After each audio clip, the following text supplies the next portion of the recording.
You're listening to the Online Marketing Made Easy podcast, episode number 230. Welcome to the Online Marketing Made Easy podcast.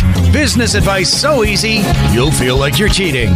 And now your host, Amy Porterfield.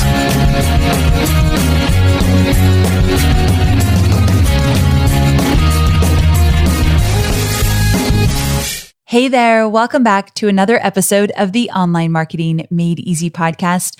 I'm your host, Amy Porterfield, and today is an extra special episode because we are talking about mental health, specifically depression. Now, on October 10th, it is World Mental Health Day. And since that's coming up at the time of this recording, I thought it was appropriate if we had a candid, real, raw conversation about being an entrepreneur while dealing with depression. Now, I know not all of my listeners deal with something like this. However, I do think at one time or another along your entrepreneurial journey, it's going to show up for you. And for some of you, it shows up every single day. I have dealt with depression in my lifetime, starting at a very young age, and it moved its way into the years I was starting this business as well. So I'm very aware of what depression looks like as you're growing a business. And I wanted to talk about it with all of you. Now, this is an awkward conversation. It's not my most favorite topic to talk about, but I think we need to have hard conversations. And that's why I'm here today talking about all of this. Now, there are 3 goals for this episode. Goal number 1 is that I wanted to make sure that if you are struggling with depression or anxiety or anything around mental health issues or challenges that you've dealt with, I wanted you to know that you're not alone. And that there are so many of us out there that are dealing with it right alongside you. We may not be talking about it. We may not make it known to everybody, but we are out there. So you, my friend, are not alone. The second goal of this episode is to get the conversation started. So many of us may not be talking about it, but I think we need to change that. I think we need to have those hard conversations, and I'm hoping that you'll learn some tools in this episode to be more vocal about what you're going through as well. And the third reason I wanted to talk about growing a business as an entrepreneur while dealing with depression is that I wanted to remind you that you can still be successful in spite of or in addition to your depression or your mental health challenges that you're going through right now. You can still thrive. And I think that I am an example of that. And I also think that my guest is an example of that. I didn't want to do this episode alone. It felt a little bit too vulnerable. And I also know that I've actually overcome depression in many ways, but I wanted to talk to somebody who's in the thick of it right now as well. And so I thought, well, let's have a few different perspectives. Quite honestly, I just wanted you to be part of a conversation. And to do that, I needed to bring somebody in. And so I have invited my dear friend, Jasmine Starr, to come on the show with me. And I don't want to interview her about her experience with depression. I want to talk to her about it. I want to share my own experiences, and I want you to hear her experiences as well. And I want you to walk away with some tools and resources to help you move forward as you deal with depression and as you grow your business. So those are the goals of this episode. And so with that, like I said, I didn't want to do this episode alone because I wanted it to be a conversation. And so I invited my good friend, Jasmine Starr, to come over to my house. We're sitting in my studio right now and to have a conversation about depression. So Jasmine, thanks for coming on the show. Thank you for having me. I am happy to be here. I know you're happy to be here, but I also know you have some feelings about this episode. Lots of feelings. Yes. All the feelings, Porterfield, all of them. We're both a little bit nervous. We actually talked about it before. We should have just started recording right from the get-go, right? Because we were talking about a lot of great things. But here's how this came about. A while ago, Jasmine and I were having a conversation around depression and also anxiety and just a lot of feelings that come up. And we said we should take this offline conversation and put it online. And so not too long ago, I called her and I said, hey, remember that conversation we had? what do you think about putting it on a podcast? So my first question to you, Jasmine, is when I called you and said, let's talk about depression on my podcast, what did you think? What did you feel? What went through your head? Well, you and I both know, and I've said this 1,000 times before, whenever you ask me to do something, it's always yes. Like when Amy asks anything, I'm like, yeah, of course. Duh. Like, why are we asking? Let's move forward. So when she's like, hey, I have a question, my knee-jerk reaction and answer was like, well, yes, of course. And all of a sudden she finished the sentence and I was like, whoa there.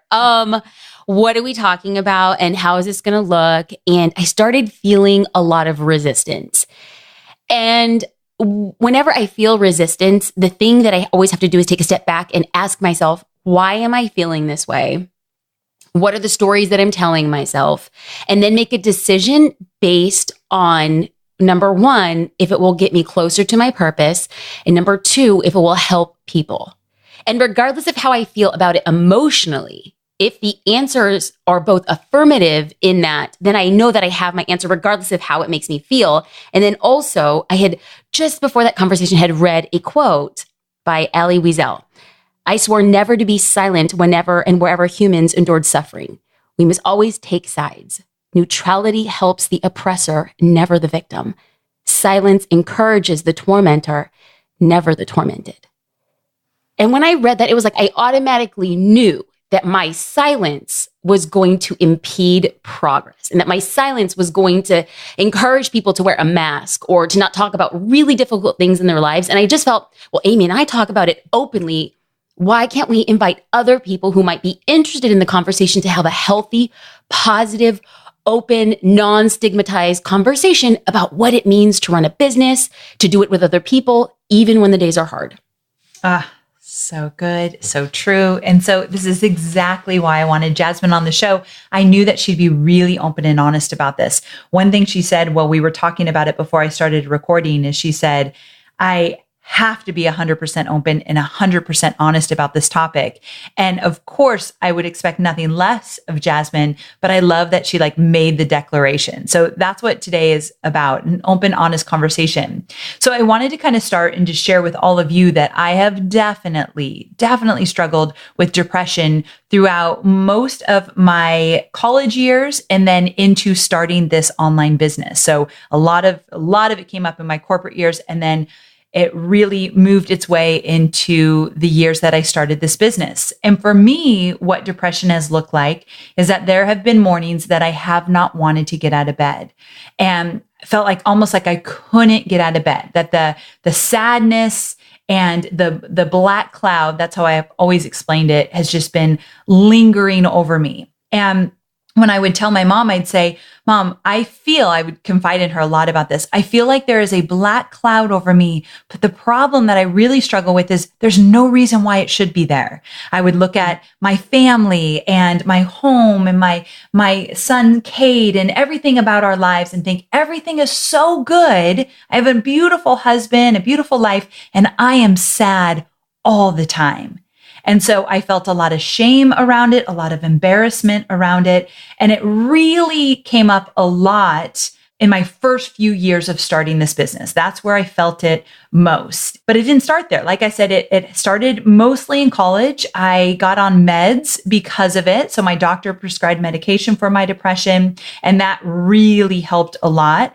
But then I thought I shouldn't take medication, so I got off of it. There's a stigma with it. And I know Jasmine's going to talk about her story with that. And I love what she talks about in terms of looking at medication and depression.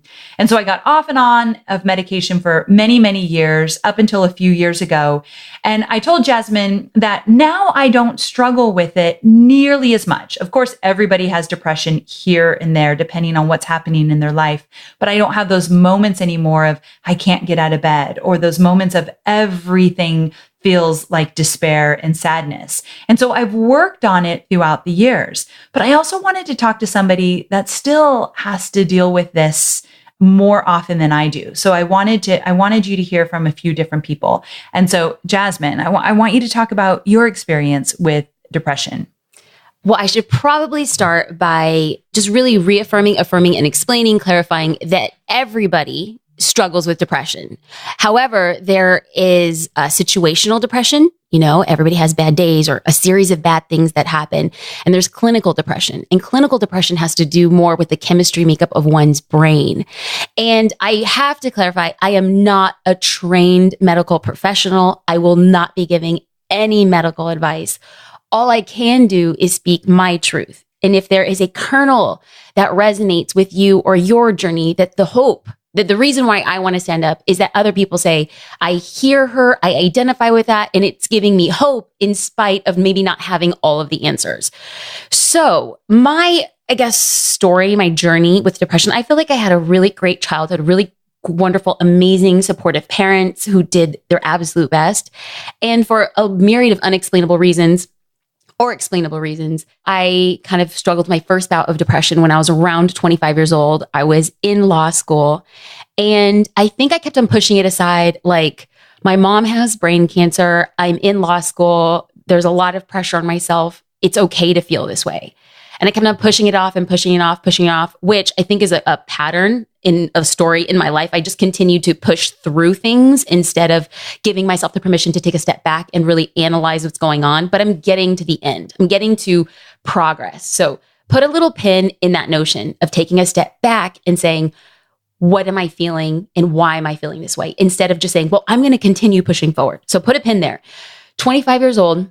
And I realized that I am so sad. I am not sleeping. I'm wildly stressed out. I am working out like a mad woman because when my life is spinning out of control, I control the things I can control. I started controlling excessively what I ate, how much I exercised, how much I studied. And I think it manifested in like really a deterioration of my health. Like my hair was falling out. I wasn't sleeping. I didn't feel like I was in like a really good headspace. And so I was at UCLA Law School. And part of being a student is you get access to UCLA Medical Center, which was pretty incredible.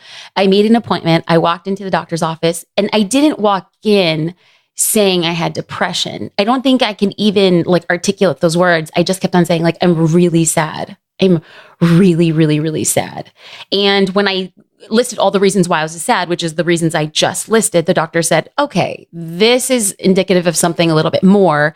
My first suggestion would be medication. And so prescribed medication, got it filled. And I have a very open relationship with my family. I talked to my dad and I kind of explained like, this is what's going on.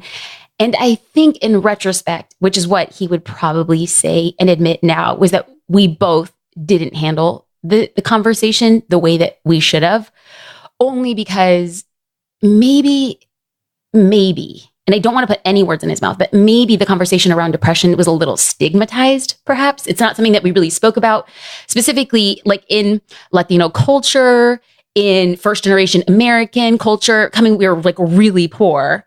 So it was this whole kind of like new navigation of what it meant. And my father and mother both expressed their desires that their daughter wouldn't be on medication and for me to try to do my best coping and understanding that there were certain things that everybody goes through, funks and stuff like that.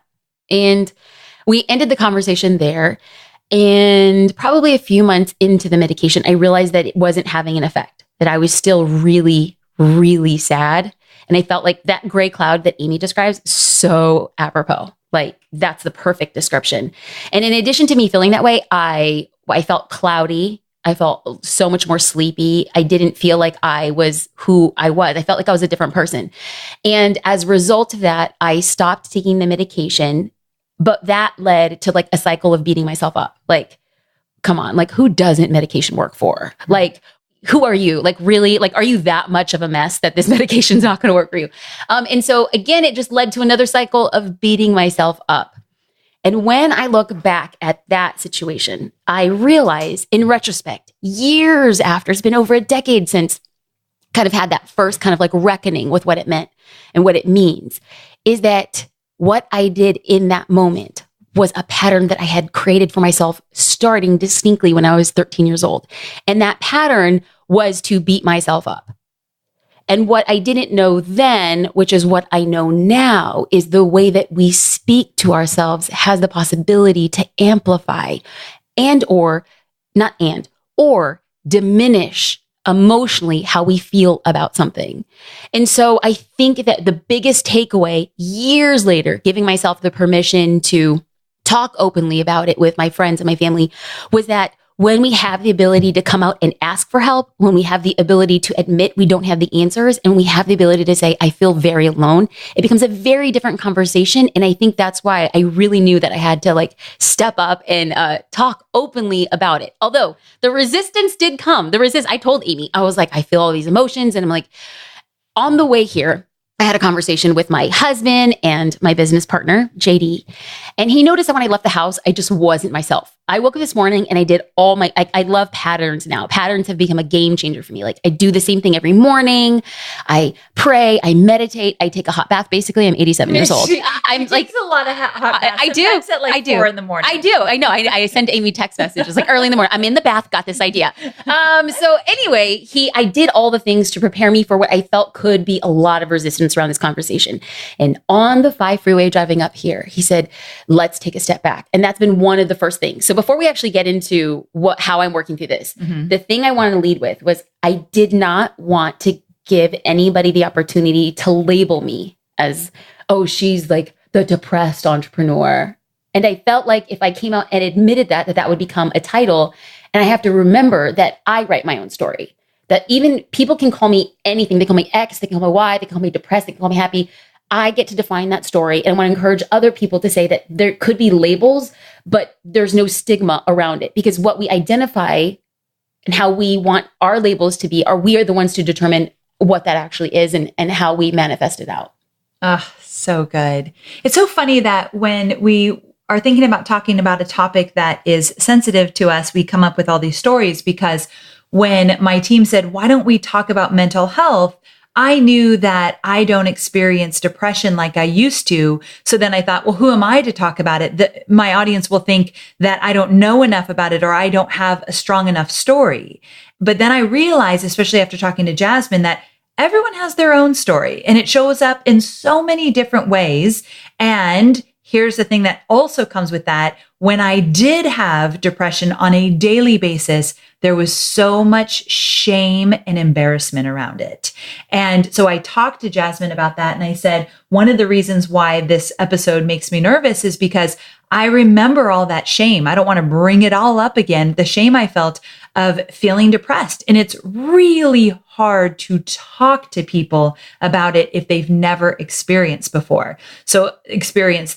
depression before. So a lot of the times, many people do not talk about it, or they sweep it under the rug, or they keep it a secret. And remember, when I talked about the goals of this episode, Jasmine and I wanted it to become part of a conversation for you and whoever you need to have that conversation with. We want you to start talking about it if it's something that you struggle with, because Jasmine, would you agree that once you start talking about it, it starts to slowly take that stigma off of it? Oh, absolutely. Yeah. 1,000%. And one thing I don't think I mentioned to you is I'm actually super excited that you are having the conversation, because what you're saying, who am I? Who am I? Mm-hmm. And I think to myself, who are you not? How amazing that you can look back and say, I no longer struggle with that. I think that in and of itself is so hopeful. So I think it's really great to offer different perspectives, people who have gone through it successfully, people who are working their way through it, and then just actually opening the doors to having a conversation. So very true. So one thing I wanted to talk about a lot was, or really get into, is how we got here. So both of us have wildly successul businesses. You would agree, right? Come on. Well, it's not Porterfield size, but yeah, it's climbing on up there. No, we definitely both have successful businesses. Thank you, God. Yes. And we both have amazing marriages. That's one thing that we really bond over, is that we have amazing husbands who support us. We're very lucky. We married out of our league. We married out of our league. I mean, let's be serious. So we have these great businesses, we have these great lives, and we are at different places. And this is where I want to show each of our own sides. I have been able to move past the depression. Again, when I talked to Jasmine about this, she pointed out, because I said, well, it's not totally gone. It comes up when I'm struggling with stuff. She's like, yeah, that is, what'd you call it? Situational. Mm-hmm. But I don't have clinical. That would be the other one, right? Mm-hmm. So I don't have clinical depression. But anyway, my point is that I've been able to move past it. And I'm never really took the time to realize I had until I really started to dive into this topic for this episode. And Jasmine, I asked her, and when I said to you, Jasmine, do you feel that it looks different now than it did back then? What did you say? I said, it does. It absolutely does. In what way? And it looks different in that when I became aware that I needed help, and when I became aware that there was people who wanted me to become who I was destined to be. And the minute I gave myself the permission to ask for help and have very open conversations. And that for me, I kind of feel like it's like the metamorphosis probably happened about 2.5 to 3 years ago. And that's to me when I started making like such cognitive decisions about all of those things I had just mentioned and who I am today. And so I'm a nerd. Like I already said, I'm 87 years old. So after my bath, I get out in a journal, and not like long. It's just a few sentences.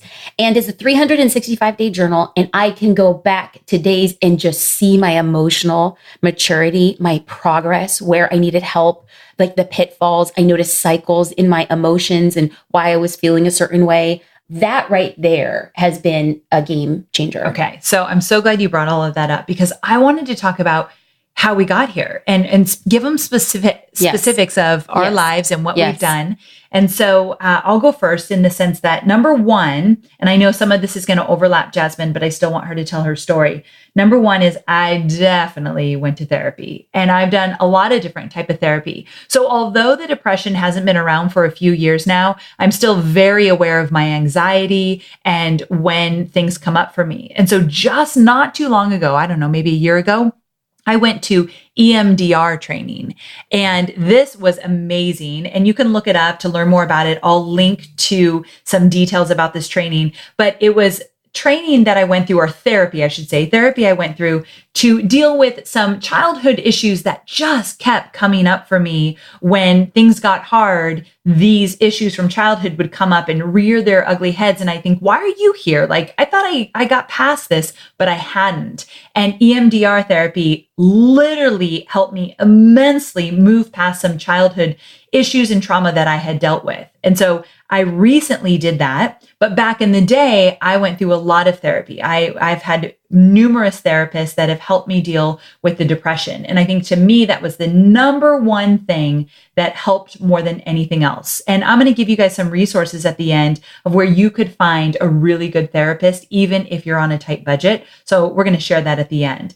The other thing that I did is that I made sure that I was always fueling my brain with resources and resourceful, valuable information that would help me see things in a different light. And so, of course, I work for Tony Robbins. And yes, I had depression while I was there. Doesn't mean just because you learn from Tony Robbins doesn't mean that it's not going to be there. But I will say that much of what I learned from Tony, I was able to use and start moving past the depression. So a lot of what Tony teaches helped me move through the depression. And also, I listen to podcasts, I read books. I am always into self-help and making my mind stronger in terms of what I think, how I feel. Also, just recently, you all know that I've been working with a weight loss coach. I've talked about this on my Insta stories. And working with my weight loss coach, we don't even talk about food, and we don't get into what the diet looks like. We talk about how my thoughts turn into feelings and how my feelings turns into actions. And so with that, if I change my thoughts, I change my feelings and I change my actions. So literally once a week, I meet with a coach where we are drilling down on what kind of thoughts am I having and what am I making them mean. So I work on myself every single day, even after the depression I feel has kind of taken a back seat in my life. So constantly fueling my mind, going to therapy. And here's my last one. And that is that the relationships in my life have changed everything. So marrying Hobie, I will say that definitely made a huge impact on the depression. Jasmine's smiling right now. Hobie's great. He's great. And he was just somebody in my life that was able to not judge the depression, not put a label on it, not make it mean something that it didn't mean. He just sat with it with me, and he listened when he needed to. And then he offered advice when I wanted it. And to have that kind of support system means everything when you are feeling depressed and you can't get out of bed in the morning. And so I know that some of you are surrounded by people that are not helping you with the depression, that they don't know what to do or what to say, but your support system means everything. And so I've gotten people out of my life because of it. And I've invited new people into my life. And I know this is cheesy, Jasmine, but you are one of those people in my life that if I called you and said, that black cloud is back, and here's why, you would sit there for hours with me and talk to me about that. So I would sit there for hours, and then I would drive down. I would drive down here and be like, we're going to sit here. It's so true. We're going to do a little rain dance. We're going to make that cloud go away. I like that a lot. So you need the friends who will do the rain dance with you to make the clouds go away. I mean, how perfect is that? It is true. And so those are some of the tools that I used. I wanted to share them with you because I told Jasmine, I want to talk about how we got to a better place. We're not perfect. It's not totally gone, but we are both in better places than we were with the depression. So I wanted to talk about how we got there. So I actually love that you brought that up because I feel like it's just encouragement for what I'm currently working through. Yeah. So all of those 4 main points that you articulated are things that I am still doing. So in light of full disclosure, I have come a very long way, and I look forward to the day that I can be just like Amy and say it has been a thing that I have worked through and it is a thing of my past. I am not quite there yet. I do struggle with it. I have come a long, long, long way. First steps, and I just want to make sure that I'm very open and super respectful. I have to understand that my parents are immigrants. America is different. How we navigate conversations is different. And so I don't think that they ever stigmatized the idea of speaking to a therapist, but they made it very, very upper class. And so for people who aren't from California, California is very segmented, and it's segmented by county. And so my parents, LA through and through, like, go Dodgers. That's my dad. Okay. So, when I told my parents, go Dodgers. Okay. So when I told my dad that I really wanted, that I was going to start seeing a therapist, and he says, holds up his pinky finger. Oi, Orange County, huh? You're so Orange County. And it was a joke. Or as my dad says, un yoke. Okay. So it was a joke. It was a joke, but I think that it was a difficult conversation to have. Like, what does it mean? Because my whole childhood, we had groceries donated on the porch, and we rode the bus to church. And so this idea of paying somebody to hear you talk was as foreign as like literally a flying pig. And so I felt like what I realized, and I had to make a hard decision, was that I cannot expect anybody in my life to accept the responsibility to walk me through a very difficult path. So if you feel like you don't have that person, that's okay. Your next objective would be to take the responsibility to find people in your life. Now, I will say that my husband is my best friend and my just foundation, and he is so good and he is so kind and he listens. However, I also don't think that my husband should be a therapist. That's a great point. Yeah. And if you have the luxury, I think that's phenomenal. But I also do think that I really wanted to have like a clear distinction. And I'm just like type A and very pig-headed. I'm like, well, do you have a degree? No, you don't. Like, so that was the first step. So hearing that you found a great therapist makes a big difference. And there was a really, really, really dark time in my life. And that was around 2015, where I knew that I had nowhere to go. Like, I was just rock bottom. And I said, I have nobody to talk to. I'm strung out. Like, my heart, like my soul feels broken. And so the minute I found a therapist, initially I didn't think he was all that great. But I tell myself, and this is what I tell friends, people who are looking for therapists, is to be fair to yourself and to be fair to them. And that would give them at least 3 opportunities. Love that. Because I feel like every therapist I've ever been to, I did not love them right out of the bat. Well, of course, it's like you're literally going on a blind date. Right. And therapist websites are terrible. Like, they basically need to go through one of our trainings to be like, guys, you got to brand yourself a little better. I have a student that he helps therapists with websites because they're so bad. God bless him. Yes. Like, they're terrible. Like, they literally say nothing. So you kind of go in, it's like literally a blind date. And so I didn't really like vibe with him all that much the first time, but I said, hey, my rule of 3, The second time he came around. And the third time was when he's just started kind of just like itemizing, asking questions after the notes that he take. He's like, I'm seeing a pattern in the stories that you're telling, the way that you're talking. And I was like, okay, let's go for meeting number 4. And then I had stayed with him for about 3 years. And throughout that time, when I was in a really, really bad place, that I felt that as a business expense, I needed to get help. I couldn't keep running at that pace. And so I met with him once a week for about 6 months. Great. And then from there, started meeting every other week, every 3 weeks, once a month. And that was like the first step. And then I just started taking the time in my life and my business to start doing research.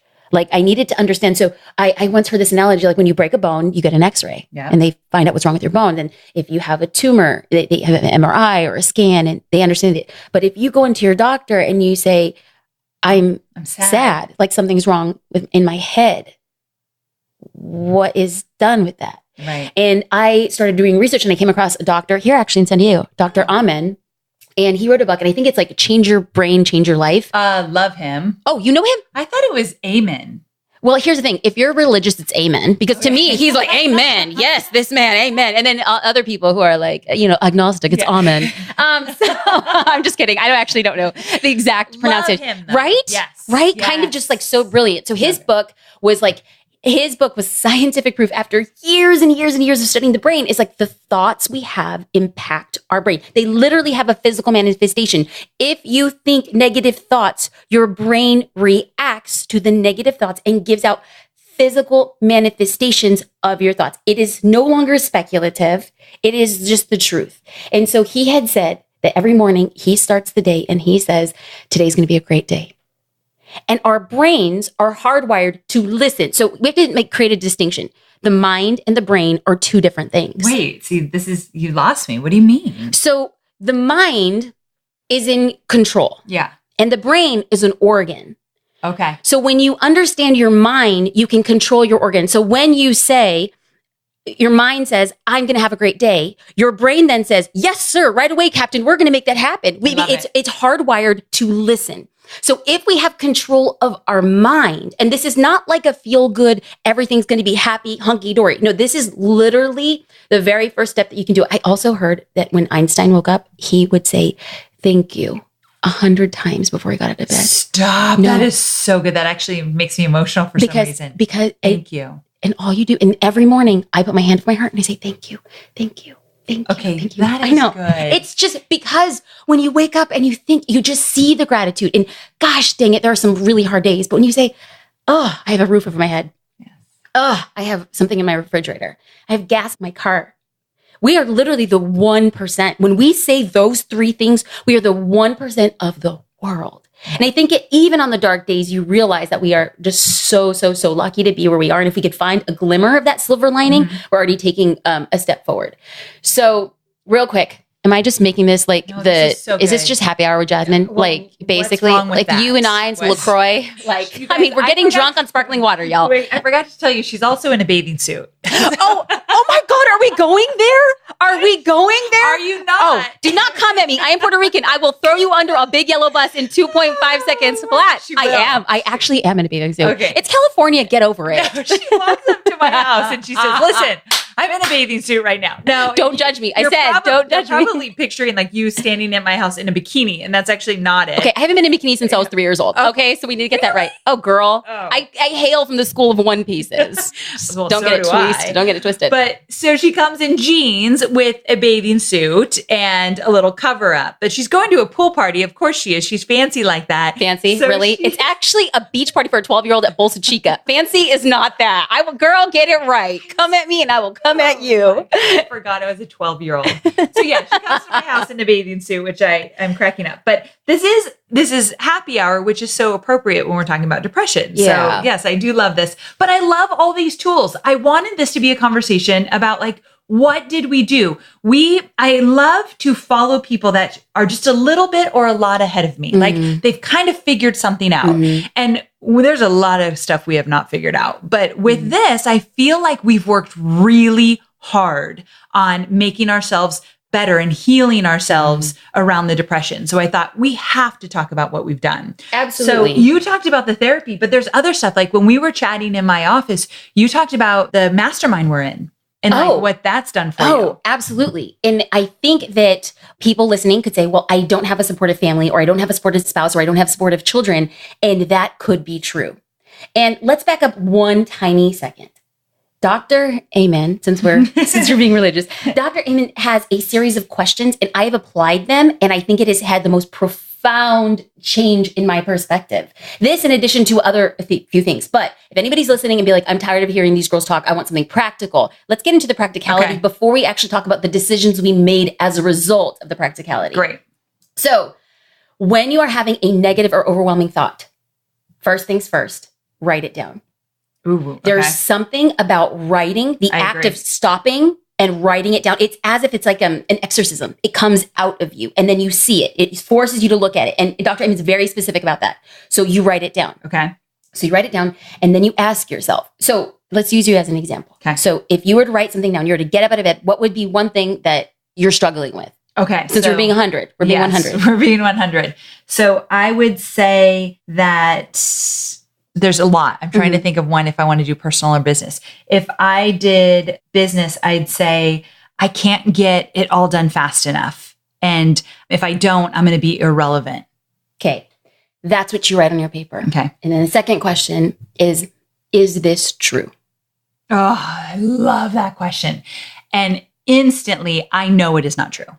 Now, there could be people listening and saying, well, it could be true. Yeah, because there's sometimes I have dark thoughts that feel very true, such as my body will not release this weight. So if we got personal, we talked about my weight loss. There's days I get on the scale and it hasn't moved for days and days or a week. And I think my body wants to be fat. Like it will not, I cannot lose weight. And that feels true some days for me. Okay. If we were looking at both of those situations, I don't move fast enough. I'm going to be irrelevant. Yeah. I am destined to remain this weight. Yes. And if we were to ask ourselves, is this true? And even if you responded, maybe, then the third question you have to ask yourself is, am I 100% certain of my response? Oh my gosh. Right. So right away, Right away, yes. It's no. Because we are not fortune tellers. We don't know with certainty if we are destined to be irrelevant or if we're destined to be overweight. We don't know that, right? And then once we answer that, then we know, how does it make me feel? Let's just focus on business right now. Okay. How does being irrelevant feel to you? It makes me feel small. It makes me feel scared. It makes me feel like I'm not enough. I'm less than, or I'm not good enough. And and this is all written, and once you see that, do you think that those feelings will keep you from the purpose you have been sent here on the world? Yes and yes. Last question. What would feeling the opposite of this? Like, what if you were to look at that, say, I'm going to be irrelevant, I'm not moving fast enough, and you feel all these negative emotions? What if you were to say, I am moving at the right pace? Mm-hmm. I will always be relevant for a group of people. It would make me feel grounded and secure and confident and excited to work on the projects I'm working on. Oh, these questions are good. We will certainly be listing them in the show notes. And okay, so now this is something that I learned from our mastermind organizer, mentor, unicorn, James. We are not our thoughts. He reminds me of that all the time, that the things that we think are not us. They're just our thoughts. So if we were to look at a piece of paper based on this, like walking through from Dr. Amen, we can choose to feel irrelevant and lost and like things are passing, or we could choose to feel grounded and hopeful and secure. The choice is ours. It takes just as much energy to feel fearful as it does to say, I choose faith instead of anxiety in this moment. Okay, this is exactly what I work on every single week with my weight loss coach. And I think this is what has moved me. So I love that we both are on the same page. I didn't even know that you were diving into questions like that, but I just realized this is exactly why I've been feeling so good lately, is because I examine that like every day. Every day. Yeah. And what happens is people are like, I don't have time. Like, I'm in the carpool line. I'm at the grocery store. I have 2 jobs. I have a side hustle. When am I just going to walk around with a diary? And like, writing my issues down seems like a luxury. Listen, boo-boo, if you do not take care of yourself, there are a line of people who need you. So if you're in that carpool line, you need to pull on over and you say, baby, you're going to wait 30 seconds because mom's just got to do this real quick. If you're at the grocery line, you bring out your phone, you write it all down, and then you ask yourself, in this moment, I choose to feel what? That has been the most profound difference in how I look at everything. Now, do I think that I have the capacity to move through depression as a result of this process? No. Do I believe with all of my heart that I have the capacity to change and expedite the process as a result of this? Hell yes. Hell yes is right. I want to point out, you just reminded me of this. When we were talking about it earlier, you brought up Brene Brown's gold-plated grit, baby. Gold-plated grit. Yes. Now, first of all, with the gold-plated grit, it first came up for me when I called you to tell you I wanted to do an episode about my weight, but I was too scared to do so. And I said, and I was a little bit mean to you. You were. You're you're doing it, and you're telling a story about how you ate a lot of cupcakes that were your son's for his birthday. That was probably the hardest part of the episode. I pushed you in love. You do push me in love. So with that, though, I told Jasmine, I said, I don't want to do this episode about my weight. And for those of you who haven't heard it, it was a while ago. I can link to it in the show notes. But I didn't want to do it because at the time, I hadn't started losing weight. I wasn't on a weight loss journey. I didn't have any tools to help me at the time. So I had nothing to give in that moment except the truth that I don't like doing video because I am overweight and that is embarrassing to me. That's all I had to give in that episode. And you said, that's enough. And you brought up this gold-plated grit. So first of all, will you tell people what that means? Because I don't do a good job explaining it. But second, it came up when I asked you to talk about some of this. So Brene Brown, she is like basically our best friend. She doesn't know it yet. We love her. Here's the thing. I want to invite her to your house, not mine. Your house is like way more show ready. Let's begin. Like I was like, Brene, welcome to my house. Come into my closet. I love her and I love her voice. She has an amazing voice. Yeah. And she's from Texas. Yes. She's like, y'all. And she could say just so like sultry. She says a lot of bad words and I love that too. But coming from her, they're almost like sacrosanct. Right. Like you're like, oh, look how sweet. Bless her heart. Okay. So she talks about gold-plated grit. And gold-plated grit is our ability to talk about things after we've already accomplished them. So how easy it is for us just to diminish how hard a situation was when we can just say, oh, guys, I went on this journey. I lost 100 pounds and this is how I did it. What we do by keeping our story to ourselves is inadvertently protecting ourselves, protecting our ego. We do not want to be vulnerable because the minute you say, I'm on a weight loss journey, all of a sudden you give people the permission to watch you. When you're out eating dinner, right? When you decide to have a glass of wine. And so gold-plated grit is talking about something in retrospect. And the thing that I encouraged Amy to do, which would come back to haunt me all the way back to today, because I said, you got to show up. You don't have to have the solution. You just have to first admit it. And so when you invited me to come do this show, I was just like, oh no, I'm not past it. I cannot talk about it. And then I thought to myself, oh, good God, woman. The advice you give is the advice you need to listen to. Yeah. And so this is me talking through it. And now it's on tape. And I hope that if not next year, then even if it takes me 10 years, that I can look at this and say, this was the first time that I was very public and open about what the journey looks like from the inside. I truly hope so. And I love that you shared it, even though you might be still going through it in different ways. And I'm so very glad, Jasmine, that you have come on the show and talked to all of us about it, because this is exactly what I wanted. I wanted a conversation around it. And I think that's exactly what we got. Now, I also want to wrap things up with some resources and some tools to help anybody listening right now to find the support that they need. But also, Jasmine, you have something really cool that you actually wrote about this on Instagram. I did. And I was kind of debating whether or not I would bring it up, but I think, we can always edit it out if it doesn't work. We're not editing it out. Okay. So I think that I want to make sure and stand as a testament that when you ask for help, you actually get it. And when you talk to people, they actually arrive in ways that you don't expect. So this was a post that I wrote on June 9th.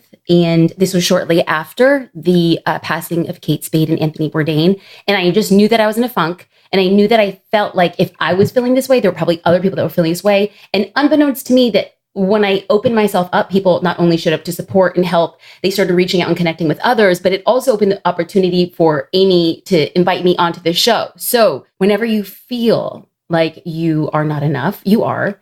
And whenever you feel like you need help, you can always ask for it. So June 9th. Okay. He called me when he heard of Kate Spade's passing. My dad said he was just checking in, but we both understood it was more. When the news of Anthony Bourdain's passing broke, JD spoke soothingly into the phone as he drove home and cooed until I stopped crying. At 2 different times, the most powerful men in my life reached out to ensure that I was okay, that I wasn't burying myself into a dark corner. Depression is something I've battled for years. I used to be ashamed, embarrassed to admit this. Perhaps there's a part of me that still is. But the same way my loved ones reached out, I want to make sure that I do the same. If you're reading this, you're not alone. I'm standing with you, wobbly knees and all. The clouds slowly lift when I meet with my therapist, when I pray, when I ask for help. I encourage you to join me. Today, JD and I spent the afternoon in LA, going to museums, shopping from street vendors, and sweating our way through tikka masala. Self-care, self-love, and self-acceptance are things I'm working on, and I invite you on this journey with me. If you're reading this, reach out to those who might be hurting. If you're hurting, I'm here for you. Perhaps we can pull together and ensure we take care of each other. So my question is, are you in? Much love. Okay, you're gonna kill me right now. That is beautiful, and that's exactly who you are. Like, you make people feel like they are not alone in this because you join them in the journey. So thank you for sharing that. You're going to mess up the end of my podcast because I got to get it together. So with that, I'm so glad Jasmine read that, because that's exactly kind of like what this episode is all about. And we want to remind you that there are tools and there are resources out there, and you, my sweet, sweet friend, are not alone. And so with that, we've talked about starting the conversation with somebody and not having that shame and embarrassment stop you from talking about it, because that is hugely therapeutic. And so with that, also getting a support system. And if you can have people around you that will build you up and just listen and cry with you and give you what you need in those moments, that is incredibly important. And I love that Jasmine said, maybe you don't have that. And if you don't have that, then I want to encourage you to look for a therapist. Get the counseling that you need. I think that was probably the biggest thing that ran through both of our stories, was the support and the therapy.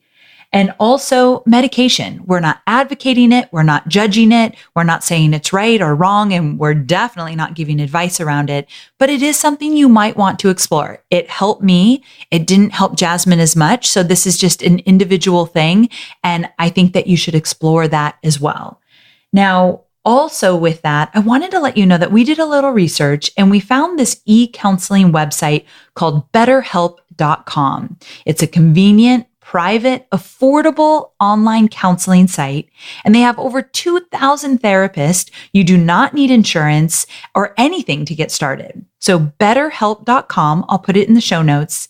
And to take a little bit more of a serious note, if you do feel you are in a crisis and you need help immediately, remember that you can call the National Suicide Prevention Lifeline. It's 1-800-273-TALK. Or better yet, you can even text them. You can text TALK to 741-741. So you, my friend, are not alone. And Jasmine, I love that we did this together so we didn't have to do it alone. Thank you so very much I love you dearly, and thank you so much for coming on the show. Thank you, babe. All right, guys. Thanks for being here. I know this was a show that was a little bit different than I typically do, but it's a topic that we need to talk about. I'll be thinking about all of you. I'd love for you to share your thoughts and your feelings. We'll post about it on Instagram, and I'll be looking for you in the comments. So don't be shy. All right, guys, have a wonderful day. I'll talk to you same time, same place next week. Bye for now.